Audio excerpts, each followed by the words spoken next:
no, as it's ready, we can kind the book of Romans chapter 12, no, the verse 17 to 19. Romans chapter 12, the verse 17 to 19. Try some me at say, Shama me papa. So obitawa, a condo town for money. Mamun Fabon in Chaboneka, Romans chapter 12, 17 to 19. Was a mamun Faboniere, in Chaboneka. So condo town for my papa, money be come the Namano. Was so yanisa, oh, as I said, was Suja, and your goody triso. Na you only encramo for Chabir Ashamso. And na yanya person here. Now coupon say I return on the end there. Romans chapter 12, 17 to 20. I already see a yamano. If so, what chess on in a return. I want to.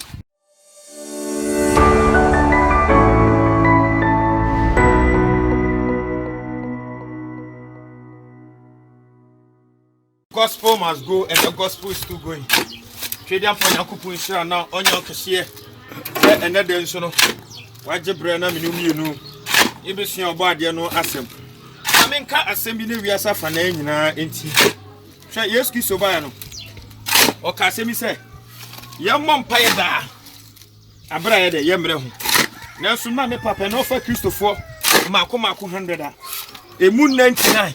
Ye bumpire, a dear young coupon tree, and no near ye. See, ye power. A dear young coupon tree, and try some the Cassimi. Oh, the book of Romans, chapter 8, the verse 26. Romans 8:26. Romans 8:26. Try some casting. You say a brand new empire born. Nyankopon humna kasa. Edi maye. A brand new kwan faso ye ye bompai. Be na Yesu Kristo. Abekere kwan ye Kristo fe faso bompai. Be kama kwase na Kristo fo no. Ye ntie nyame enu masem, ye ti osofo enu masem. Tiene ye paw. And a Christopher in Tia Munumasem, ye tea also for Numasem. And a mammy papa say, we a say Christopher now. Shamamin Casimintro.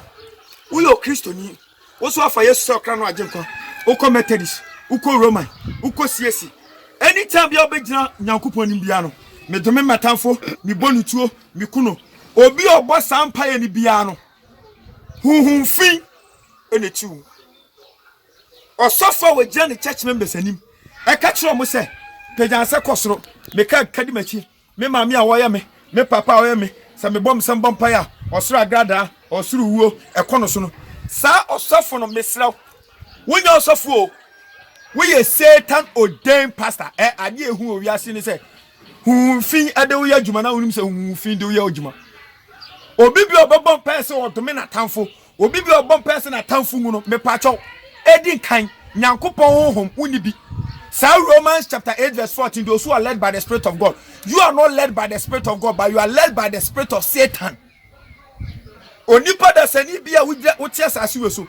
I will rebel against the word of God. Ujramo bonsam. Because when they didn't can ete Nyankopon asem sutua. Tienation no so pa. Yensua dia kakra ha. Obu ha de biada ne saka me message wo hani TV so wo hwem social media. Nanso wanya na adwe se wo sakra wadwen. Wanya na adwen. You obu apa chechene no boy Yesu na ho obeka na dwane. Obu apa Bible ne yam fasa no okwakoja ne na to ogu. Tieni ye pa o. Nanso nya tie a wo betie ana tie a wo nkyenti ne beka no otu. Se me ka sempa na me fa hohwa mo because e masade. Se man kan so a menue. Tieni ye pa o. Me ya gongon bita. Me boda wuro nu ya uwia opati opa mentie. Wo hene no soma me no wona de wakatu abebro.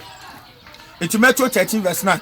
Also do waso ne de. Ontie. Na twema dwe de sibibi so. Wusu fra ho Kristoni. Anytime bia obekwa sorry. Anytime bia obegina ufie. Anytime bia obegina odwuma. O bompaya. Me maami a wo hwe me. Madam free. Me bonu tuo. Me kuno. Tieni. Romans chapter 12. The verse 14. Wase munhira ma montome. Tie Bible no. Wase munhira ma montome. Bless, curse not. Bless, curse not. When you want to check, what did your pastor tell you? Raise your hands up. When I say saved after me, if it is my mother, if it is my mother, who is doing me right now? If I clap my hands, thunder from heaven, fire from heaven, burn you now. Others will also say, die. What are you killing? Babies in Christ, demonic pastors, possessed Christians, church members. Monsieur obi obompa say na tanfu mu bia no eye bonsam hum ene tumu. Don't tell me Psalm 35. And for the book of Psalms can chem say Adana David bompa say me kasem ya chro. David mu person David mu person. Yania person, we are living in an era in which the Holy Spirit reigns. Yes, Christo waba. Yes, Christo ofri David asinimu. It's a normal be a David mu ya mame papa, and normal Moses mu ya nyina. Yania person yanya sa. It's yes Christo catch us a mere ni ban say, a free nekuri. I say ya jamu do mu ye say kwan we so na mo fa so mo som Nyankopon. Ba yania person de, wase yan som no honhom ene nukuremu. En kanetete say David ye papa David ka say miti matamfo meto won miku won eye physical tie me say en kanetete so we read the Bible na David ka say miti matamfo meto won miku won eye physical ba ye nya penso de ye nya Paul ka say me say yes sir yetu ye ntokwa yeku eye spiritual Bible simu nhyama montome Acts chapter 5 verse 29. Was yes, I see a change and coupon mum see nipa. O kwason so no sofa catch us domino kuno. Etena wana utie. Ubeti osofa anaso beti nyankopon. Hwan nyame John 1:1 infitiase no na asem no ho na asem no nyankopon no asem ye hwan ya onyankopon. Ade na ekoso Kristo sumi e na opa ma me papa osuma ye bodua kase pa e Kristo sum. Etina nya nipa kono kwa se ma me papa e ba be di Kristo chi. Because Kristo chi di fo nyada ne abosomsomfo. Kristo chi di fo nyada ne eduabofo. Obi obodua bia ma me papa ye yibenfo ho ha wo na wo ho. Who met mu and who met mu no difference. Tell you pa. Yes, Kristo ba no ka se bi. Me pa choma twema gi da si bi so. I want the book of Matthew chapter 5 the verse 43 to 46. Matthew chapter 5 the verse 46 to 46. Yes, Kristo say en kanetete de Moses mu panso no David mu panso no ne yese do nyonko do na tanfo.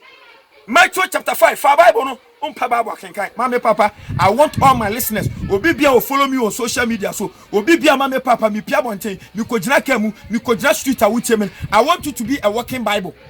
Me machini for nyame pesa mo ya walking Bible. If someone is looking for the Bible, you should see the Bible in you. Chene pa. Matthew chapter 5 the verse 42 to 46. Yes Kristo ka se bi wasehwe Moses mu penso David no ponso de yese dofo na tan wotanfo na mimi Yesu de tie Mimi Yesu de mesimo se monya dai munno motamfo mummon pa mo na wotamo second to edo tamfo amane bi so come de na ma no we de be usam ye agya no wosoroma se de mo agya woso otonsu a otobi god mo ene fom no otobi ego otini fom sa na monye Bible ne se ye no ye tamfo ye mompa wona wotamo maame na enka no kona ko adwuma sai maame na enka no kona ko owuo no Bible se sira no obi se brada obi opam nduase obi opam owuo obi anka no kona kama wole ego ena min san hia no an asikyerenie mo na wu hia no asikyerenie wo kenka the book of Romans chapter 12 no the verse 17 to 19. Romans chapter 12 the verse 17 to 19. Try some me ati asese hwa me papa se obi tanwa e kom do tanfo amane bi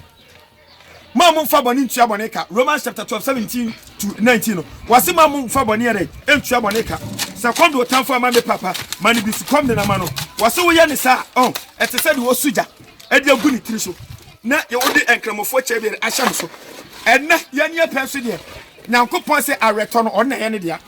Romans chapter 12 17 to 20. Everybody see a nyama no if say wa kire se on na areto ere e wo no maami a wutie me papa wutie me e kwagina sondam e mon pese awrade nku atamfo chenechene ye pawo mi busa adifo wa Ghana asofo wa Ghana and no ba Ghana prayer camps do sesene hia dan ankasa prayer camp because mama papa ye dey share Christopher timi say a Christopher yakode ne de o mosem paibo mama a Christopher akode anyam paibo etina wudim paibo chi de bia wo bompa na so mama papa watamfo no anytime bia mo be kwa sondam amobo bompa ye kuma tamfo ye boni tuo ye domino sa da no kwara mo tamfo ho ye de munsuo nyansa eti ye chimi muntimu hu ye bank manager director boss ye what you are small boy ni e chimi untu hu who starting boy to na what 12 years one woku no who starting boy to na what 12 years one woku no ye onyansafo ntie me na nim de no so okwase abapo eso no nyansa sere wrade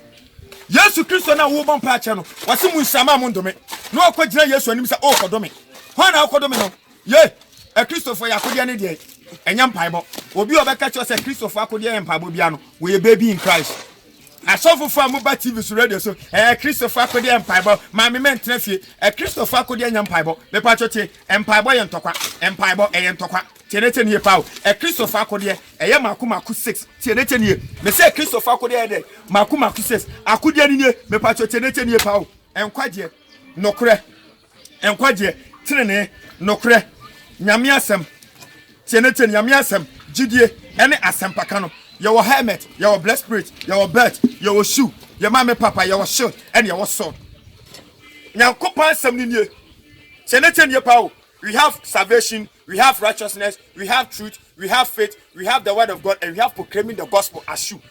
Akudia niya maku 6. On prambe watche. Wako tina Pentecost them. Methodist them. Me mami awaya miyo. Me papa. Wana na adwen so wanya akudia. Mumi echisha akudia na chira kwan. Ewo Ephesians chapter 6 the verse 13 to 18. Wasi wanya akudia na wiye no. Afi no gyina ho. Na no boni fon de adiesie. Empire boy ntokwa.